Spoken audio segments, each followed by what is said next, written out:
선생님이 일단 손을 대서 진단서까지 나온 이상 폭행이나 상해는 무조건 인정되어 선생님은 전과자가 될 수밖에 없는 걸까요?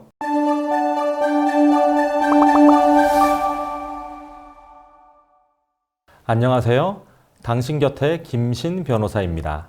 미취학 아동 보육 현장에서 훈육에 저항하는 아동과 실랑이를 하다가 아이 몸에 상처가 나는 경우가 있습니다. 신체적 학대로도 구성할 수 있지만 폭행이나 상해로 구성할 수도 있는 사건이죠. 이런 사건이 실제로 신고가 되면 어떻게 처리될까요? 신고자가 학대로 신고하느냐, 폭행이나 상해로 신고하느냐에 따라서 죄명이 정해지는 경우도 있습니다. 분명 학대 사안인데도 신고자가 폭행으로 신고하니까 10세 미만 피해 아동인 사건인데도 불구하고 일선 경찰서 형사과에서 폭행만 수사하더군요. 다만 수사기관에서 적극적으로 죄명을 선택하는 경우에는 학대로 수사하는 것 같아요. 몇 년 전 제주에서 있었던 사건입니다. 발달장애 5세 아동을 돌보던 어린이집 교사가 피해 아동이 놀이도구를 제대로 정리하지 않고 바닥에 드러누웠다는 이유로 피해 아동의 팔을 잡고 밀쳐서 뒤로 넘어지게 하고, 이에 피해자가 교사에게 달려들자 재차 피해자를 밀치고 팔을 세게 잡아서 피해자에게 전치 2주 타박상을 가하였다는 등의 혐의로 재판을 받게 되었습니다. 그런데 법원은 의외로 선생님에게 무죄 판결을 하였어요.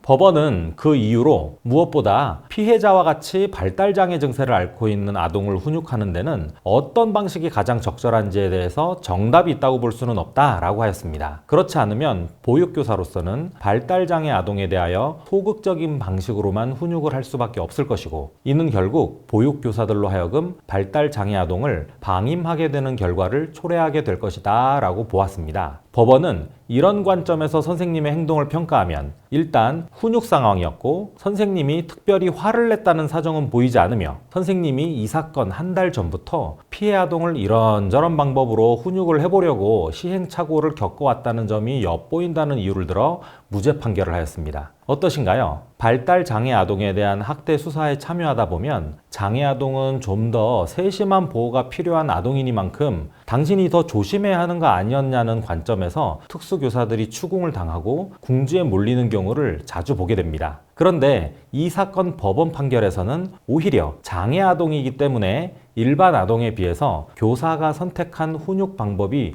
존중되어야 할 필요성이 더 크다는 관점을 제시합니다. 특수교사인데 학대 수사받는 분이 있다면 발달장애 아동을 돌보는 특수성을 인정해준 판결로 공부해 볼 만한 판결입니다. 검사가 이에 불복하여 항소했는데요. 항소심에서 검사는 본래 죄명인 아동학대에 더해서 예비적 공소사실로 폭행 및 상해를 추가합니다. 판사님, 아동학대가 안 된다면 진단서 나왔으니까 폭행이나 상해로라도 처벌되어야 한다고 주장한 겁니다.